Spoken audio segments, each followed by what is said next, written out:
Good morning. Welcome to Monday Morning Chat with Hallie Bridgman. I hope that you have your cup of coffee with you or your cup of tea or whatever it is that you drink in the morning, and that you're able to sit back and relax for a couple of minutes while we talk about my books.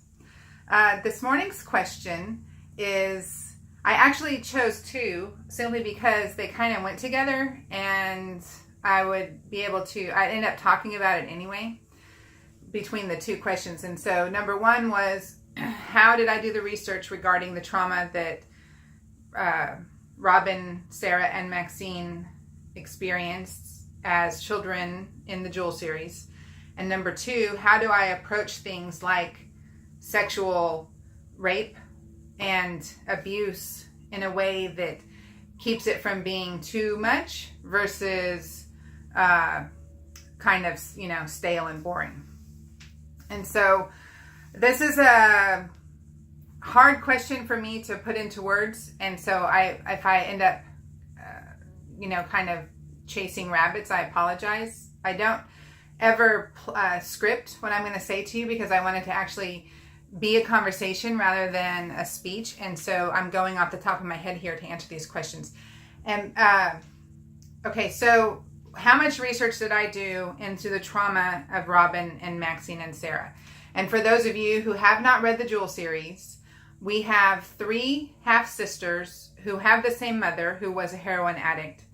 And Robin was raped repeatedly by one of her mother's boyfriends when she was 15. Maxine was raped by a foster father after removal from the home where they grew up in. And Sarah has, as an adult, no memory at all of her childhood. Like her first memory as an adult, when her book begins and when she's 29, her very first memory is of waking up in her adoptive parents' home when she was 9. So the thing is that eventually you learn that she was like picked on an extreme by the same man who raped Robin and starved her, and she had to wear glasses. He broke her glasses, and so there's a lot of mental and physical abuse going on top of the sexual fear that these girls lived under because their mother was a heroin addict, and she basically just hooked up with whatever guy would be her supplier. And that comes when you come with 3 daughters, that comes with its own nightmare. And so that's how we begin. Those are the characters. And so as far as what kind of research I did writing them, I didn't intentionally go into any research. And I did that because I was so gifted in this situation to be able to write just through the Holy Spirit. And I don't know how to explain that in any other way. I'll tell you that in a book signing for Sapphire Ice, a woman came up to me and said, "I'm so happy to get to meet you because I finally feel like there's someone who experienced what I experienced and understand what I went through, and now I can talk to somebody." Because she thought that the way that I had written it and the way that and the emotions that I pulled out of it were because I had experienced it myself, and I didn't. I grew up in a very loving and Christian home. My parents are amazing parents, and I was never ever abused as a child. I had a friend who was molested by a teacher when I was in middle school. I had a sexual assault when I was a teenager in a bar, but that didn't like create this emotional baggage for me. And I have done nothing but just observe people, and that's, I think, where it comes in for me, is that I'm able to observe. And so I've watched Hollywood productions, I've read fictional books, and I've listened to testimonies of women just through the general course of, my normal podcast listening. And so I've been able to kind of absorb all of it. And when it was time to write those books, what came naturally, and it flowed. And like I have said before, when I write, I kind of experience what I'm writing, what I'm seeing. And so it kind of goes into I call it my happy place in my head, which in this situation isn't necessarily a happy place, but I go away into my scene, and I'm the character point of view that I'm writing is who I am, and I hear it, and I see it, and I smell it, and I feel it, and I taste it, and I think it, and I'm there. And so, in scenes where we're rehashing a rape or an abuse situation or something, I'm able to mentally be in that place. And I think that honestly, that's what I'm able to do. And I honestly think that alone is a gift of the Holy Spirit. You can write me a letter and argue with me all you want, but it's the truth. And so as far as how I write it, what I say and how I say it in order to not make it stale, but also not make it overdone, that is something that is so very careful of me.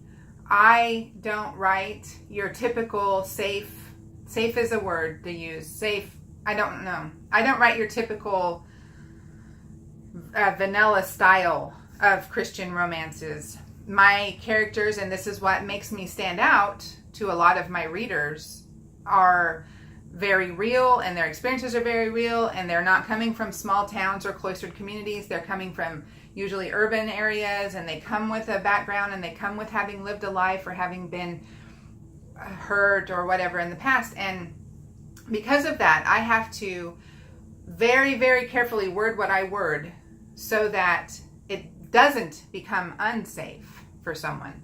And I know, especially with rape and abuse, you have to also be careful about triggers, and you don't want to give too much detail, because I don't want my reader to experience the rape. I just want them to understand the trauma that came from it, and the emotional destruction that happened in a 15-year-old soul over the course of it.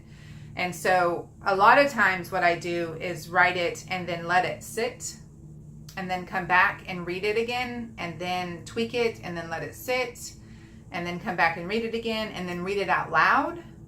And that's where it really, okay, well, this is not enough, this is too much, I need to be careful with this. And then when that is done, I have a group of readers that are my test subjects of a good sampling of the population that reads my books. And they will come back to me and say, this was too much, this was not enough, this was kind of stale. And so that's how I do it. But again, and I don't know that I have referenced this in this specific talk, but I know I have several times already, I pray over every page I write. And as I'm plotting, and as I am working a book out, and as I'm working through the situations that have developed my character in their past, that is also bathed in prayer. And so I believe that the Holy Spirit had an audience through the Jewel series to teach women and men even who have been abused and who had a terrible childhood and who grow up thinking, what God would let me go through that. I believe that it's giving them the hope that is Christ. And so and through a fictional book, they're able to realize that God does love them, even if they feel like that He didn't pay attention to their abuse when they were children. So it's entirely the gift of God. And as I approach subjects, I was never a spy in occupied France either, but just through my observation of human nature and people watching, and that thing that authors do where you sit in the corner of a party and just watch how people act and react with each other. And I consume a lot of visual media, a lot of crime stories and things like that. I'm able to pull what I need out of what I observe and recreate it into life to make people who read it actually believe that I did experience it. And so I'm thankful that I'm able to do that, even though sometimes it takes me into some pretty dark places. I know when I was writing the perspective of the serial killer in A Harmony for Steve, in A Carol for Kent, there was a serial killer, and I had, every time there was a murder, we had his perspective up until the time of the consummation of the murder. And I found myself getting in really dark places because I would go into his head. And so it taught me, how I had to, break when I needed to break and be very careful about, how much I take that into myself. And I've never been a serial killer. I've never gone after redheaded, professional women in Richmond, Virginia. But I was able to create that on the page. And that's just the gift that God has given me. So I hope that answered your question. And I appreciate you asking it. And so there were 2 questions, and I hope I answered both of them well, because I feel like I've rambled a little bit. So thank you for joining me this morning on this Monday morning. If you have a question about me or my writing or my books, clearly there's a subject I'm not willing to not discuss.